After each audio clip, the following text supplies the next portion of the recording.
तो हम स्टोमच आमाशय के बारे में पढ़ रहे थे, है ना, जिसे आप जठर या जठररस भी बोल सकते हैं। ठीक है, इसमें जठर ग्रंथियां पाई जाती है। ठीक है, तो इसका आकार कैसा होता है? इसका आकार जे जे के समान होता है ना। और पेट में खाना जो आमाशय होता है आपका, उस खाना कितने घंटे तक रहता है? 4 से 5 घंटे तक रहता है। ठीक है, इसकी आकृति कैसी होती है? इसकी आकृति आपने आम देखा, मैंगो आम के समान होती है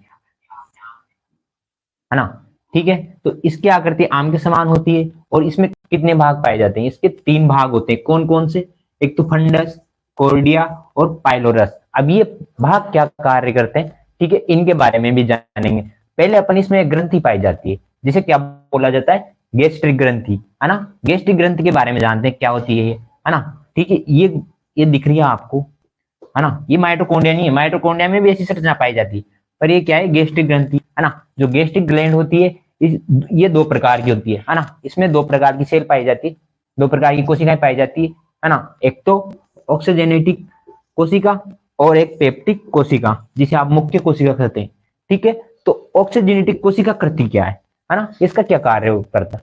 क्या कार्य होता है? ये एचसीएल, है ना, हाइड्रोक्लोरिक अम्ल होता है ना, उसका स्त्रवण करती है। ठीक है, जो क्या करता है?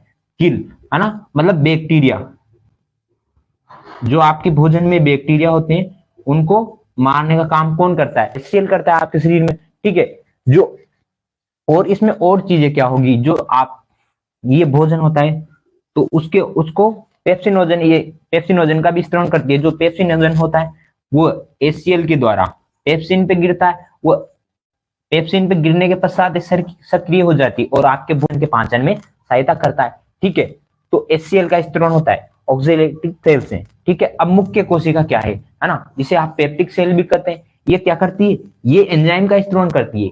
ये तो अम्लों का स्त्रोण करेगी और ये एंजाइम का स्त्रोण करती है। इसमें मैंने एक चीज लिख रखी है, प्रोरेनिन, है ना। प्रोरेनिन करता क्या है आपके शरीर में? ठीक है, जो आपका भोजन होता है ये सबसे ज्यादा किसमें? बच्चों में एक्टिव होता है। बच्चों में क्यों? क्योंकि रेनिन किसका पाचन करता है? दूध का पाचन करता है। दूध में कौन सा है वो प्रोटीन पाया जाता है? केसियर प्रोटीन पाया जाता है दूध में, है ना, जिसका पाचन कौन करेगा? रेनिन करेगा। अब रेनिन दूध में कैसे पाचन करेगा, है ना? रेनिन सक्रिय हो जाएगा, है ना। प्रोरेनिन सक्रिय होने के बाद रेनिन में बदल जाएगा। ठीक है, रेनिन में बदलने के पश्चात भोजन के जो वो बोलस होता है ना। बोलस किसे बोला जाता है? मैंने बताया था पहले, जब भोजन में लार मिल जाती है तो उसके पश्चात जो भोजन बचता है उसको बोलस बोला जाता है। ठीक है, जो आपका आमाशय पेट है उसमें भोजन 4 से 5 घंटे रहता है। ठीक है, उसके पश्चात जो एंजाइमों का स्त्रोण होता है, जो ये गैस्ट्रिक ग्लैंड होती है ना, ये एंजाइम और अम्लों का स्त्रोण करती है। अम्लों का स्त्रोण करने के बाद भोजन को छोटे छोटे जटिल, कोई ए अणु है भोजन, तो इसको 2 भागों में तोड़ देती है ना। तो जटिल अणुओं को सरल अणुओं में बदल देते हैं एंजाइम हुआ ये अम्ल आपके भोजन को, और उसके पश्चात आपके पाचन की प्रक्रिया शुरू हो जाती है। जो आमाशय के पश्चात आपका भोजन छोटी आंत, बड़ी आंत, है ना, इनमें जाता है। फिर अभी पूर्ण रूप से पाचन नहीं हुआ है भोजन का। ठीक है ना। प्रोटीन भी पेप्टोन में टूटेगा, फिर उसके पश्चात एटीपी का निर्माण होगा। ठीक है, अब आगे चलते हैं।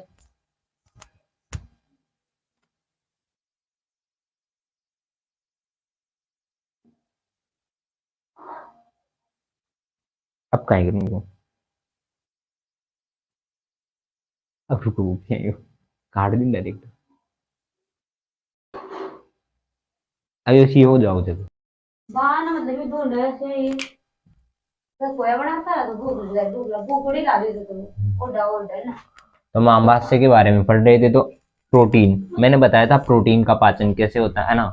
आमाशय के अंदर जो प्रोटीन होता है उस पे पेप्सिन पेप्सिन पेप्सिन से क्रिया होती है, मतलब पेप्सिन गिर जाता है, वो प्रोटीन को किस में चेंज करेगा? वो प्रोटीन को पेप्टाइड में बदल देगा, है ना। इसे आप पेप्टाइड या पेप्टोन बोल सकते हैं। ठीक है ना, पेप्टाइड या पेप्टोन बोल सकते हैं। ठीक है, प्रोटीन प्रोटीन किस में टूटेगा? पेप्टाइड या पेप्टोन में टूट जाएगा। ठीक है ना। उसके पश्चात ही प्रोटीन का पाचन होगा। और जो मैंने बताया था कि दूध है उसमें ना केसिन प्रोटीन पाया जाता है। अब केसिन प्रोटीन का पाचन कैसे होता है? जो आपका मिल्क प्रोटीन है ना, दूध का प्रोटीन होता है ना, उस पर क्या गिरता है? उस पर गिरता है ना, उसकी क्रिया होती है रेनिन से। है ना। रेनिन से क्रिया होने के पश्चात ये प्रोकेसिन में बदल जाता है। प्रोकेसिन से क्रिया होने के पश्चात इससे पेप्सिन से क्रिया करवाते हैं। पेप्सिन से क्रिया करने के पश्चात ये इसको पेप्टाइड में तोड़ देता है। ठीक है, पेप्टाइड में तोड़ने के बाद ही आपके एटीपी के रूप में ऊर्जा प्राप्त होगी। ठीक है, आगे चलते हैं। तो प्रोटीन को पेप्टाइड में तोड़ दिया, पेप्टाइड में तोड़ने के पश्चात है ना आपको एटीपी के रूप में ऊर्जा प्राप्त हो जाती है। एटीपी की फुल फॉर्म क्या होती है? एडिनो ट्राई फास्फेट, है ना। तो इससे आपके शरीर को ऊर्जा मिल जाती है और आपके भोजन का पूर्णतः पाचन हो जाता है। ठीक है, तो ये जो आमाशय है इसमें जठर ग्रंथियां पाई जाती थी। मैंने बताया था कि इसमें जठर ग्रंथियां पाई जाती है। जठर ग्रंथियों में भी 2 सेल पाई जाती है ना। एक सेल तो एंजाइम का स्त्रवण करती है और एक सेल अम्लों का स्त्रवण करती है ना। तो अब आगे इसमें लिखिए आप कि इसे अम्लीय माध्यम उपलब्ध करवाता है। जो आपका आमाशय स्टोमच है ये क्या करता है? आपके भोजन को अम्लीय माध्यम उपलब्ध कराता है।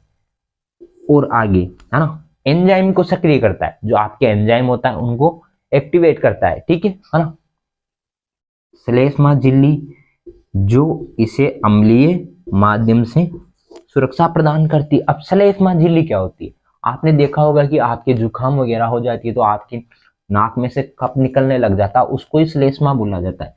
ठीक है, आपकी जो श्लेष्मा ग्रंथियां होती है या श्लेष्मा होती है वो क्या है? आपके धूल के कणों से नाक में जाने से सुरक्षा करती है। उसी प्रकार है ना जो इसमें श्लेष्मा झिल्ली होती है वो अम्लीय माध्यम से सुरक्षा प्रदान करती है आपके पेट को, है ना, HCl से, है ना।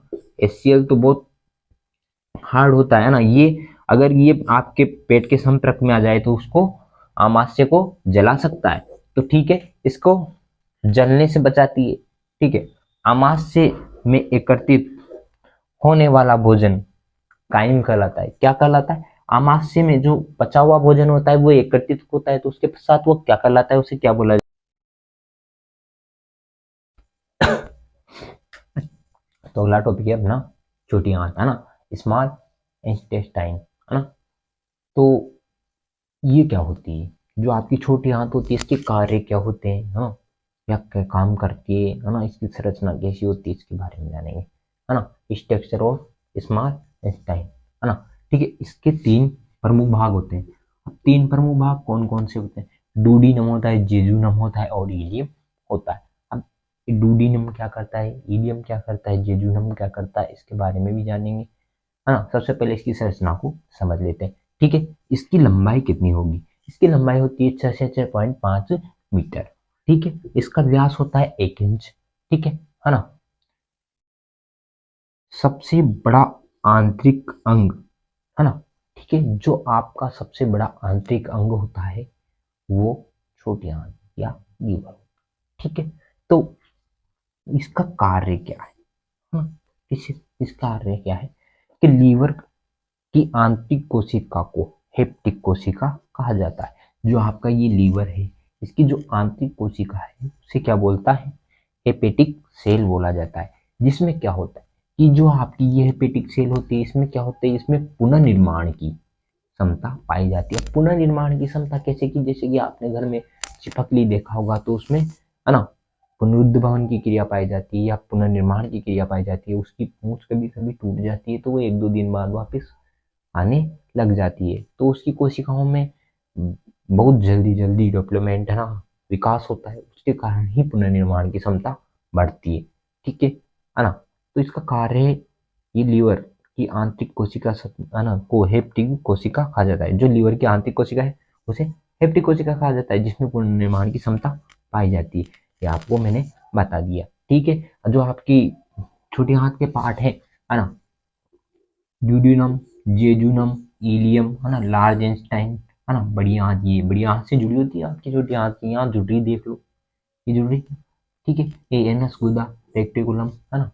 तो ये इसके नाम हो गए और इसकी क्या संरचना होगी, है ना। डायग्राम बना सकते हैं, यहाँ से नहीं बनाए तो आप बुक में से बना सकते हैं क्योंकि वो मैंने समझाने के लिए, है ना, पर इससे बेहतर नहीं मिलेगा। ठीक है, समझने के लिए बुक में भी, है ना। तो छोटी हाथ होगी अपनी। अब अपन एक करते हैं लीवर के बारे में, हाँ, अगली क्लास में चर्चा करेंगे।